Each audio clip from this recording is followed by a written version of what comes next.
Hi, everyone, and welcome back to the show. I'm Joseph Grove, and I'm with Dr. Peter Salerno Jr. And as we've done for the past few episodes, and as we will continue to do, we're talking about topics from his book, Living Well After 65, blowing through the stop signs of old age. In our immediately past episode, we began to talk about some of the discriminations people can make as they enter this period to help them avoid anxiety and depression. So if you missed the first episode, go to our channel. You'll find it there. We covered 1 through 5. We'll go through 6 through 10 as soon as we check in with Dr. Salerno and get his thoughts to set us up. Dr. Salerno, pleasure to be back with you. It is good to be here, Joe, and thank you for the opportunity to be able to share our thoughts and our feelings with a larger population. All right, well, very good.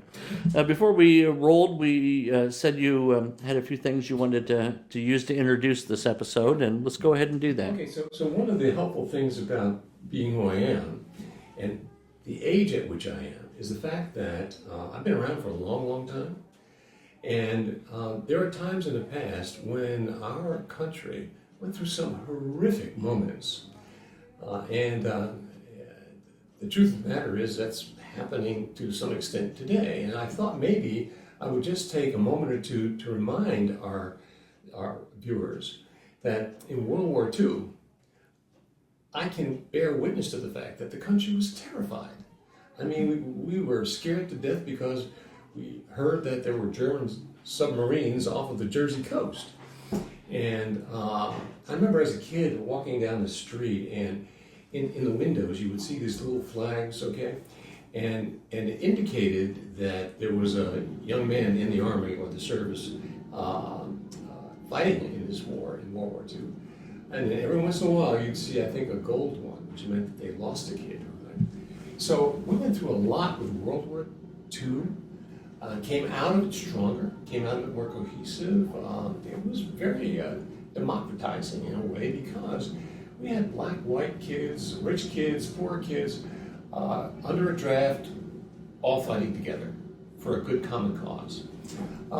Korea comes along, and I remember some vivid scenes out of Korea. I'll just share one. There was a program called MASH, okay? And in MASH you had a Hawkeye, who was Alden Alda. And I'll never forget, Alden Alda is in this surgical unit. They're doctors, and they're taking care of the wounded. And he's got on the deck, on his operating table, an enemy, okay, who, if he could get off that operating table, would kill Hawkeye. But the thing that struck me was that Hawkeye had made a commitment to his profession to do no harm. And he made a commitment to our country to live by the Constitution. And so here he is operating on a guy, helping him get well, knowing full well if that guy could get off the table, he'd kill him. But that didn't make any difference though, because he had a higher allegiance and value, which I think is really important to keep in mind, okay, for all of us. I could speak about Vietnam. Vietnam was a turning point for many of us. I don't think a lot of our population realizes how, and our older generation does, I think, realize how the Vietnam War led to such a distrust of our government. I was working with Vietnam veterans for the Presbyterian Church at the time, and the statement was made that you could tell where the country was going to go for the next 20 years by whom the latest batch of veterans distrusted or hated. And who they distrusted was the government, because the government had just kind of lied to them, which is never a very good thing.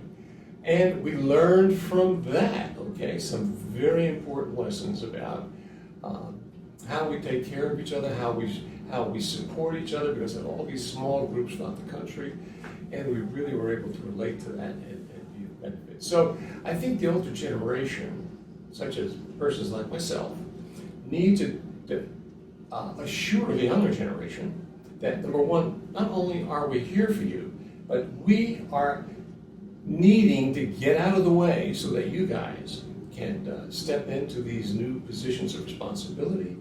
Our job as an older generation is to say to you, hey, we've got some really good understandings, wisdom, built out of time and experience, and we can share that with you to support you in order to help you achieve the kind of goals that you want. So I think the older generation has really got something to say to the younger generation in that sense of the word. So I just wanted to use that as an introduction for this afternoon's session. No, I appreciate that, and we could talk at length about the ability of an outside enemy to unify any disparate group of people, and certainly we saw that after 9/11. It was very, very unifying.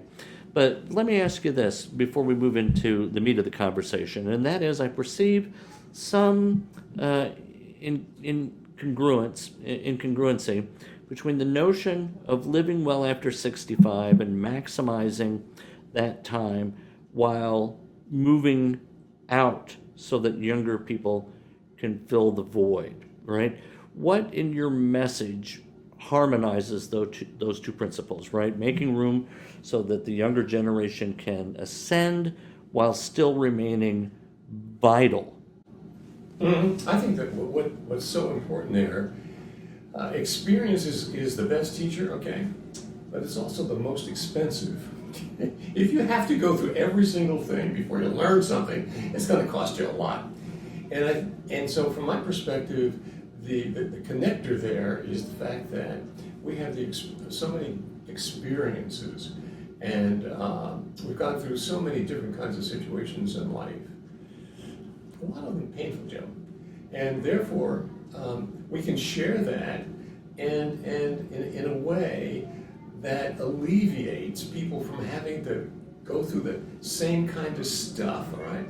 And again, what I'm speaking about here is just to let our younger generation know that we've been through some tough times and we came through them, we got to the other side of them, and I know that we're in a tough time now. Many young people feel it. They're wondering what's in the future for them. All the indicators, all the studies show that for whatever reasons they're not going to be able to do as well as their parents, which is a terrible thing. And I'm just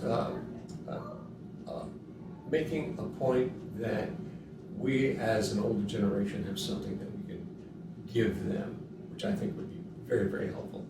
And it's support. It's not taking their places. They need to step into these new roles, these new positions, and they're going to learn. Okay, and we need to step out. I think one of the big problems is we've got older people living forever because of the wonders of medical breakthroughs. And instead of getting out of the way, okay, we're living longer and staying longer and keeping younger people from being able to get into this new world. And we older generation, I'm speaking to, the 65-year-olds, the 70-year-olds, the 80-year-olds, and the 90-year-olds, get out of the way. Come on, let's make room for these younger people. Yeah, well, we, when Ronald Reagan ran for president back in 1980, it was a matter of great concern that he was 69 years old and would be 70, yeah. Immediately after taking office or right before. And now our current president is 80. And we saw the death grip that Joe Biden had at the end of his first term. These are not people who are wanting to get out of the way to let the younger people have a shot at the White House, to be sure. And that doesn't mean that we're going to lose our facilities to be creative. It doesn't mean that we're going to lose our ability to adjust, adapt, and live good lives. It just means that here is an added area to our lives that we can make better for our whole generation. Very good. When we talked last week, I don't know that I properly set us up in terms of discriminations. We talked a lot about beating anxiety and depression, and certainly the angle was discriminations we can make. So I want to be very overt in talking about discriminations, with the subtext being that if they are properly made, they will in and of themselves beat anxiety and depression. So let's pick right up with that. Number 6, The first discrimination we'll talk about today is, should I give up? Right? What do you mean by that? Give up what? Had a very interesting conversation this week with one of my loved ones, okay? Somebody who I grew up with and so on and so forth. And I've always been in contact, and then for whatever reasons, I wasn't getting return telephone calls. And I started really worrying maybe something had happened. One of the cases, okay? Turns out that he had been given what appears to be a misdiagnosis on a pharmaceutical remedy, wound up in an assisted living. And when I talked with him, I could hear in his voice that he had given up. Given up. Now, we've got a lot of people in their 70s and their 80s, and they're looking at their lives and they're saying, okay, why am I here? What's my purpose? What are my goals now? And we're running into a syndrome of tired living syndrome. People just feel like they have no reason to get up in the morning and go. You know, one of the important things to ask people is, when you open your eyes in the morning, why do you get up and go? What's the reason? Got to be a reason to do that, right? And so one of the issues here about giving up is quitting. And one of the things I want to speak to is no. That is not really a helpful alternative for you. It's really important to realize that at every point in life, there are opportunities. Every stage of life offers us opportunities. And I don't think that life itself would keep us around into our 80s or our 90s if there weren't reasons for us to be here. I don't think nature would do it. So I think the important thing here is to help people understand that they have to work at this issue of being alive. It's not something that you can just sit back, breathe easy, and it's going to all happen for us. And it's not going to do that, okay? We have to be deliberate in, okay, what are the kind of exercises I need to be doing? Okay, we need to be deliberate in the kind of issues of, okay, what can I learn now? Okay, what are the new skills that I need now? Otherwise, if we don't do that, I think we give up. Yeah. And we talked last time about the experience of Viktor Frankl in the concentration camp, where he saw people who smoking their own cigarettes meant that they were no longer using them as currency. Correct. And at that point, there was virtually no talking them out of just letting themselves just die, just succumbing.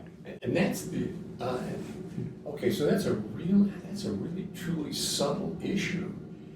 That is a critical, vital one. Okay. In our own heads, we have to be careful about thinking in terms of, okay, I'm going to give up. I don't say anything to anybody, just give up. And I think you have to be very careful about that thought. I think you have to be very insightful about that thought. Because once you hear yourself say that internally, then how do you get out of it? Then who do you... And I think one of the things that's really important here in the antidote for giving up is to make sure that you're connected in your relationships. All right? I hear a lot of the current gurus on diet, on physical abilities, exercise, whatever the case might be. One of the things they leave out has to do with relationships, connections with others. We are hardwired to be connected to others. We need others in our life. And for a whole variety of reasons. Just ask yourself the question, how many times have you picked up the telephone with somebody that you really cared about, who you haven't talked with for a while, and you have this conversation with them, and more often than not, you come away just feeling really good after having that conversation, because you connected. Yeah. And I think that's one of the main antidotes toward allowing in the sense of allowing ourselves to drift off into that thought of, okay, maybe I just need to throw in the towel. Yeah. All right. Very good. Thank you. The next discrimination. Am I being selfish? And how do I discriminate between being selfish and self-caring? And this is a tough one. I grapple with this quite a bit in the context of, being married and having multiple adult children from both sides of the aisle. How does one draw the line between self-indulgence and self-maintenance? Okay, so here is the point at which our viewers start throwing rocks at me, okay? Because I think we have done people a terrible disservice in our religious attitudes and our religious perspective.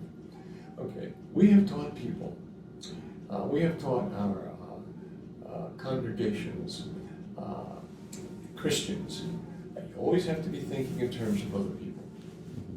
You always have to somehow be thinking in terms of what can I do for you, all right? And somehow we have done it to the extent where we are sacrificing ourselves in the service of being there for somebody else. Now that's not obviously necessarily bad, but how do you discriminate between taking care of this person based upon your religious beliefs?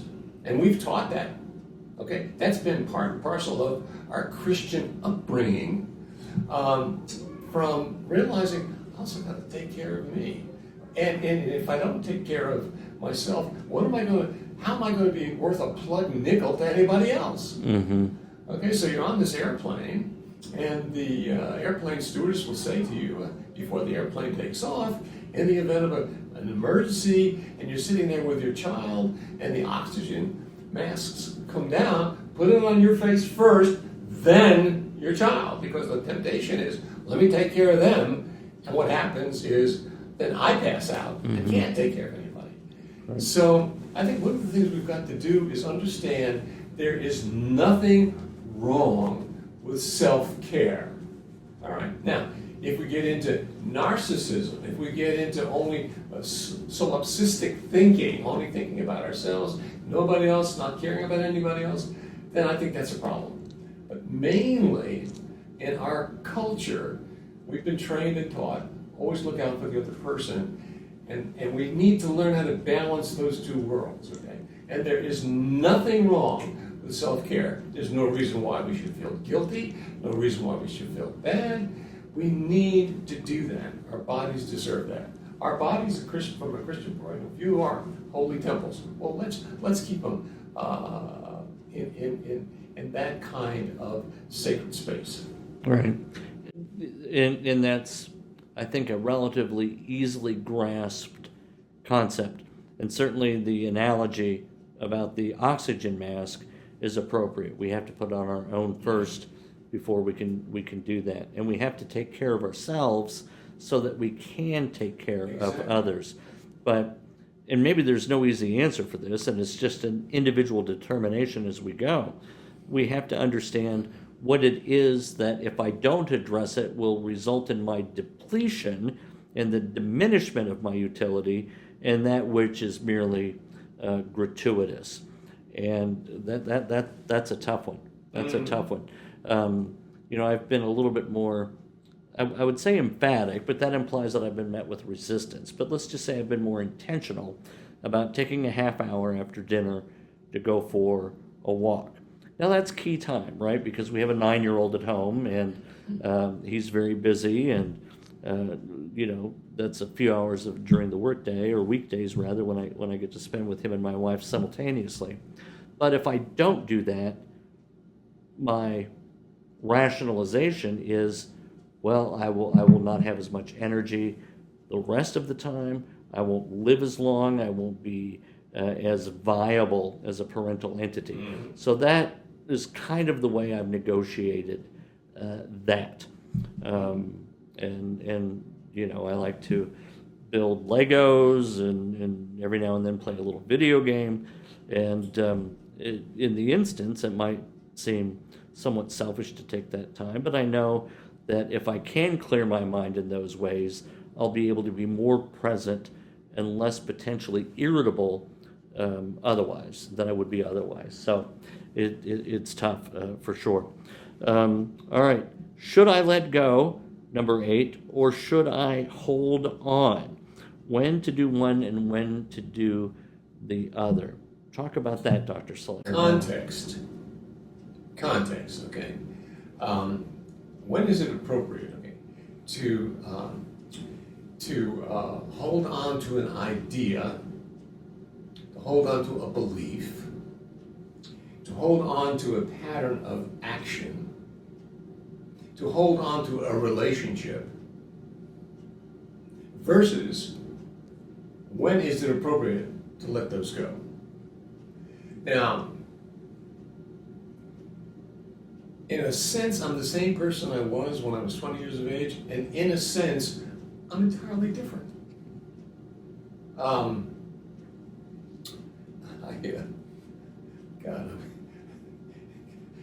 can just feel it coming in. This idea of being born again, okay? To me, that's the most boring thing in the world. You're born again, and it's all downhill. Joe, I can't tell you how many times I've been born again. I was born again on language. I was born again on respect for women. Okay, I was raised where guys supposed to do this and women do that. Now it's an entirely different world. Okay, I was born again on our environment, this beautiful planet that we live on.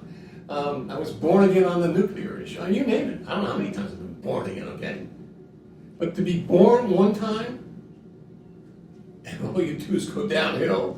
I can't imagine anything more boring, all right? And so the issue there for me is, okay, so how do I do, what is it that is really important here? How do I know when I am, it's really important for me to move forward and to take this step versus step back, maybe let somebody else step in. And we're always looking at a balance between these two worlds. If I'm speaking with you and you tell me, start talking in terms of racial epithets that I think are really inappropriate, I'm going to speak up right now, okay? In other instances, depending upon the context, I might be quiet, not say anything, just listen because I'm thinking, this is something I need to learn about. So I think a lot depends upon your context. What's the context within which we're operating? In some contexts, it's important to step out, take responsibility. In other contexts, it's important to step back, let somebody else step in and take responsibility. And that's where we have to constantly give it thought. And that's where we have to look at the various issues that are surrounding that particular context before we act, rather than act impulsively. Because what we see is a lot of impulsive actions where people are acting out of their guts instead of really thinking things through, and it lands them in a world of trouble. All right, let's focus in on the demographic of your book. What would be an example where someone 65 or older who wants to live well after that age would need to make such a discrimination? What would be something that might be a point between letting go or holding on? Okay. I was married to a beautiful woman for 20 years. She suddenly dies. Now, what do I do? Do I hold on to that relationship? Do I make a decision that it's the only one for me and not to do anything further about it? Or do I let it go? And in that instance, excuse me, and I'm thinking in terms now of the last words that this woman said on the face of the certificate. She looked up at me and she said, "Thank you for taking such good care of me." That was the very last words she said. And I thought, what do I do? Because I know if I don't let go, then how would I be ready for another relationship? Mm-hmm. Would I ever be ready for her? Or would that, another relationship, or would that relationship always somehow be there, right? Right. So I went into therapy for 2 years and decided to let her go. Loved her dearly from the bottom of my heart. I can honestly say, based upon her words, I took good care of her. Now, I get a call from my son and he says, my grandson, 16 years of age, just drowned. Drowned, dead, gone. What do I do? Decided, Joe, I can't let it go. So, if I talk to you about my former wife, based upon the years of work that I did to let go, no tears. If I talk to you about my grandson, who I haven't let go, where there is a dark corner of my life with a candle ever lit, that I keep lit, that I have to go to from time to time, that brings tears to my eyes. So, in those circumstances, there are going to be a lot of people, okay? A lot of older people tussling with the issue of what do I do when I lose someone? Yeah. Yeah. Because it's not one shoe that fits everyone. It's a matter of every single one of us are different. And in this particular instance, grief is the most profound of all human emotions. Nothing more profound. So, that would be one instance. Or, let's take another instance. You're married to somebody who's unfaithful to you. What do you do? Yeah. Hold on or let go? Mm-hmm. Okay. How do you know they're going to be? Can you trust them again? They're going to betray you again? What's the criteria that you would use? Well, actually, folks, I'll give you a criteria. Now here you're married to somebody who betrays you. The first thing you're going to ask yourself the question, number one, is this betrayal, the nature of it, characterological in nature, or is it situational? Is it a one-off, or is there a characterological problem with this person? Point number two, you need to know, do they understand why they did what they did? You need to be able to sit down and say, explain to me that you understand why you did what you did. Then, number three, do they show genuine remorse? Do they really give you a clear understanding that they really feel heartily sorry for what they've done? And lastly, do they give you evidence they'll never do it again? Now, unless you get a yes to all four of those steps, guess what? You can't trust them. That's how you know. Yeah. When I was at the nadir of my alcoholism and moved into sobriety, I hewed to a quote, the sayer of which I don't remember at this moment, but that is this, that the first step on the path to truth is the assumption that everything is false. And as we examine things in terms of holding on or letting go, that may be another useful test, right? And in my case, it resulted in my letting go of my faith, because I had been a believer and at times more ardently so than others.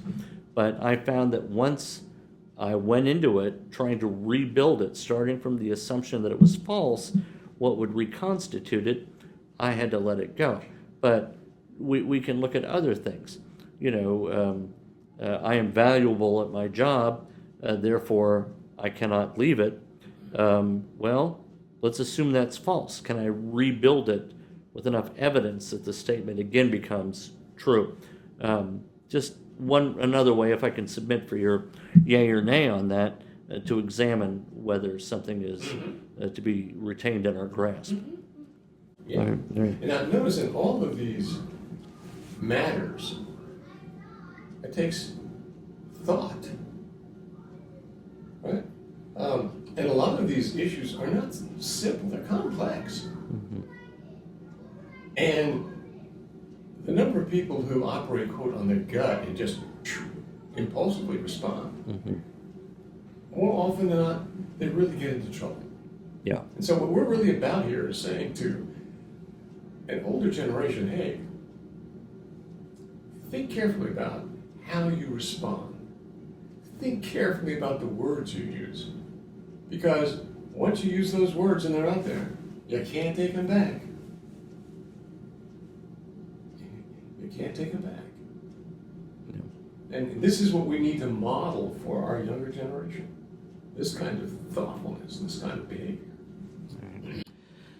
The next one relates to boundaries, and a lot has been written on boundaries, and I'm looking forward to hearing what you have to say about them. But the general discernment is between, do I need to be more tolerant of something, or should I draw the line? Let's get an example that might relate to this demographic, and then let's hear how you would walk through such a test. Okay, so this is as you just pointed out, this is an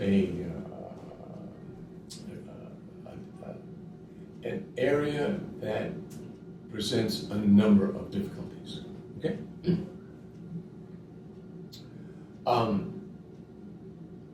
When we think in terms of boundaries, right? I like to think in terms of the first step and the last step. And I think I may have shared this with you, or I may have shared it in one of our earlier podcasts. I was counseling a woman who was really a lovely person. She'd gone through a divorce. She was in her 50s. She had wonderful attitudes, good ethics, and so she had all of that on the first step. And then she started dating somebody. This was all new to her.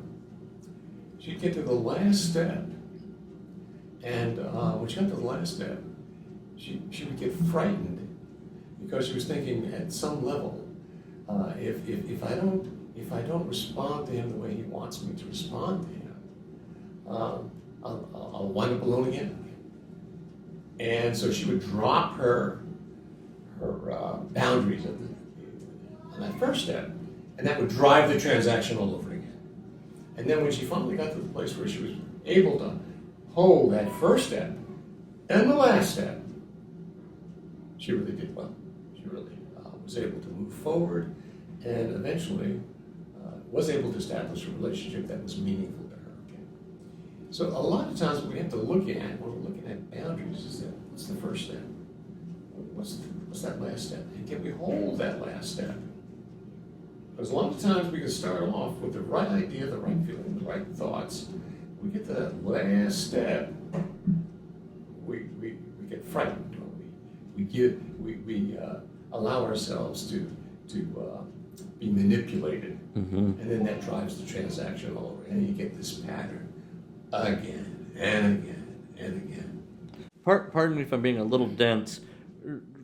I'm not following you on the first and last steps. Like, what would be the first step relative to boundaries, and what would be the last step? Well, let's say that in this particular instance, the first step is, okay, I want to establish a relationship that is healthy, and I want to establish a relationship where I feel like I'm respected, okay? Now, you get to the last step, and all this guy's thinking about is getting into bed with her, if I may, all right? Now, if she drops her values at that point in time, it drives the transaction all over again, right? She winds up by allowing herself to get caught up in something that really isn't her, and then she feels worse about herself. Yeah. And you see that happen a lot, okay? And you see that happen not only with older people, but younger people, I think. Oh, sure. Mm-hmm. Yeah, absolutely. Does So, that make sense? I mean, no, it does. And, I think excuse me, the difficult part is we can say we want a boundary. And this may be what your client was experiencing and grappling with. And then let's say another person violates that boundary. And then it does become an uncomfortable choice, because is the alternative worse than the violation of the boundary, being alone? It's super, super hard to do that. And I would imagine many people who perceive themselves as becoming more frail, less viable as companions, as even friends perhaps, they may be more inclined to let those boundaries become permeable, because they do fear the alternative. If I enforce this boundary, then that's one more thing I may lose. And in this era of shedding, that's one thing I don't want to shed, even though it's very painful to experience that piercing of the boundary. okay, yeah, and let's take a look at another situation, right? And this happens to a lot of people. You find yourself in a relationship with a person, okay, who when you first meet them, they look great. They sound wonderful. And then you find out that very self-centered. Not only are they self-centered, but they can never admit that they make a mistake. Not only can't they admit that they can't make a mistake, they keep making the same mistake over and over and over again. Mm-hmm. Huh? Now you're in this relationship with this person who keeps on making the same mistakes over and over again. One way or another, okay? Gets into this relationship, makes the same mistake, does this, does it again, okay? And it's never occurring to this person that they got a problem. Never for a moment, okay? And at that time, they're just draining the life out of you. They're draining the life juices out of you, right? Now, what do you do with this person? Okay, do you set that boundary and say, okay, I'm done? Okay, and you fell in love with this person?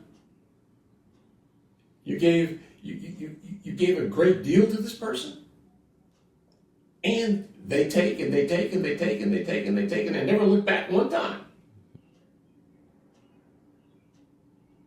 Now, I have worked with folks like that, and many therapists have worked with folks like that. And let me tell you, it is really hard for that person to get out of that relationship, because the deeper they go with that person, the harder it is to get out. Okay? Because they keep on hoping that somehow he or she will change. Mm-hmm. And guess what, folks? They don't change. That's who they are. Okay? And there are some circumstances in which hope becomes nothing but a cruel hoax that extends your suffering. So, how do you know when to say, I'm not going to tolerate this anymore? Mm-hmm. Yeah, that's hard. And it seems to me that the concentric boundaries shrink as we become more vulnerable to the injuries of the alternatives, that we are perhaps inclined, without strenuous resistance to it, more inclined to put up with things than we would otherwise. A 30-year-old's boundaries may be far further out there than an 80-year-old's. Yeah, right. Yeah. And for older people, you just really have to keep an eye on that, folks, because particularly if you have resources and they have none, because they can zero right in on that, and next thing you know, you don't have any, your resources are gone. All right, so we're down to our final two here, and this may be somewhat related to the previous one. Do I need to be more tolerant, or should I draw the line? Are we talking about boundaries still when we pose that discrimination? So I think we're down to the last one is, should I accept my limitations or seek to transcend them? Yeah. Okay. Talk to me about that one, Joe. How do I know what my limitations are? Well, right. I mean, again, it's easy to understand the distinction on paper, but when you go to apply it, it does become, very, very difficult, right? As I contemplate getting in shape, more so, in shape, more so would be generous to say, I know that I am not starting from the same launch pad I was 30 years ago, right? I am more limited.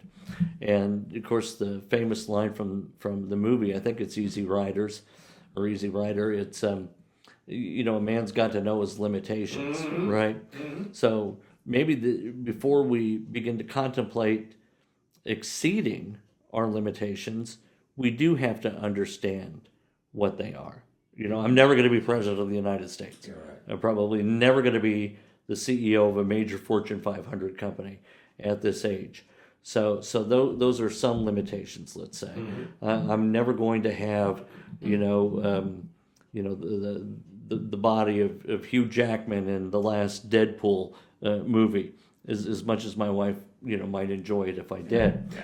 But that doesn't mean I'm stuck. I may not be able to go to Mars, but I could probably go to the moon. Mm-hmm. Okay, so what we're really talking about here is being self-reflective. Mm-hmm. Okay, we're really talking about starting off with understanding that our body, as you get older, our bodies are changing. Understanding that there are things that we used to be able to do that we cannot do anymore. Mm-hmm. We could go through a whole list of those. All right? Understanding that we need to make sure that before we take a step, we check it out. We think it through, talk with somebody. Because as you get older, you're more, how do I word it? You're not as sure-footed as when you were younger. Okay, and when you're younger, you may see an opening for yourself, and with lightning, you strike that opening. Okay, when you're older, you have to ask yourself the question of, wait a minute. My margins for error here are much less. I have to. My margins for physical ailments, okay, getting sick. If I get sick, I've got to act quickly. I don't have time. It's 6 o'clock. Pardon that interruption. I don't have time to wait. I've got to be able to respond quickly because I know I don't have the recuperative powers that I used to have. So that means looking at myself, understanding certain things about my body that they're changing, paying more attention to my body, listening to my body, rather than trying to dictate to my body what my body should do. Mm-hmm. Okay, because in your younger years, okay, when we are younger, we can do things with these bodies.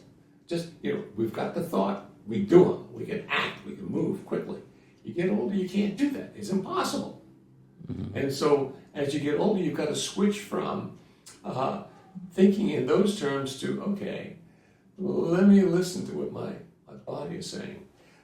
Then I think there's a whole host of issues outside of ourselves that we have to be very thoughtful about when it comes to what are my limitations in being able to sustain a large number of activities. Do I need to cut back on those? I think I may have shared this with you, Joe. For years and years and years, I sculled. I rode down on the Ohio until last year, because and the reason why I stopped rowing, and I love rowing. Okay, I was really good at it, and I stopped rowing because of my limitations. I thought to myself, there are two dangerous periods in the life of an athlete: when they first start and when they've been doing it for a while. When they first start, they don't know much about their sport. When they've been doing it for a while, they think they know more than they really know. They think they're stronger than they really are. And when I'm out on that Ohio is tricky. And I'm thinking, you know what, Peter? You've done enough on this river. You've shown yourself enough. You've proved yourself enough in this area. Maybe the time has come to accept your limits. Mm-hmm. Okay? So I think we're going to look at our limits on a case-by-case basis and understand there is no way you're going to be able to do at our age physically what you could do when you were younger. Right. And that may be true in a number of areas mentally. Instead of initially having exactly the right word that you want, you might have to go to another word to be able to get across your thoughts or your ideas, okay? Mm-hmm. Because those changes take place. I don't know, does that make sense, Joe? No, it certainly does. It's very difficult to contemplate the self as object and not subject. I don't know if I'm saying it the way you would say it, right? Exactly right. But to take our mind's eye and be able to project it above and look back down, the way one might think of these near-death experiences where the patient somehow leaves and is able to see themselves on that operating table. But to try to do that in our day-to-day lives seems to be a very worthwhile and difficult feat to accomplish, right? Mm-hmm. Why did I just do that thing I just did? Exactly. And then to really think through what was going on in my mind, what below the autopilot of my day-to-day life triggered that switch to cause me to do a certain thing. One of the philosophers said that, consistency among mankind was the rarest thing he could think of. But I would submit that we're always entirely consistent, even though we're not aware of the things that may make us act one way one day and another way another day. There's some substructure that we operate on that guides all of that, and figuring out what that is, I think ultimately is impossible completely, but it's not completely unknowable. We can learn more about ourselves if we look at ourselves as an object and not merely out from ourselves as a subject. Right. It would seem to me. That makes good sense to me, Joe. All right, final thoughts, Dr. Salerno. We've done 10 discernments or 10 discrimination strategies to avoid anxiety and depression. If you could leave our audience with a summary thought or paragraph, what would it be? Okay, just a couple of things. One is, as I started off by saying, you know what? There have been a number of times in the course of the history of our country when we've been through very, very difficult times. And here, what we're just talking about are the kinds of skills that you need in order to be able to deal with those kinds of changes. The one thing I would say to our viewers is keep in mind the importance of being able to adapt and adjust. Get out of these rigid patterns. I understand that you've developed certain habits that make you feel comfortable, but they may or may not be serving you well anymore. Learn how to really discriminate thoughtfully as to whether or not this is a situation that needs you to change. And we are all capable of change and growth until the day we die. So that's what I would like to leave you with, the realization that you're capable of growth, development, and change right up to the very end of your life, our lives. Excellent. Thank you, Dr. Salerno. I appreciate it. The book, Living Well After 65, Blowing Through the Stop Sign of Old Age. It's on Amazon. You can find it there. You can read it on your Kindle. You can order a paperback copy. And the next time we get together, what do you want to talk about next time? I haven't given it any thought at this particular moment, okay? But it'll be a surprise to everybody, right? So watch the channel for that. Subscribe to it, and as the young people say in all the TikTok videos, you might take a look at addictions. Well, that would be a fascinating We subject. might take a look at addiction. All right. Well, let's. Because that might be a really interesting one for particularly older people. All right. Well, then that's the plan. All right. Living Well After 65. Find it on Amazon. Thanks for watching.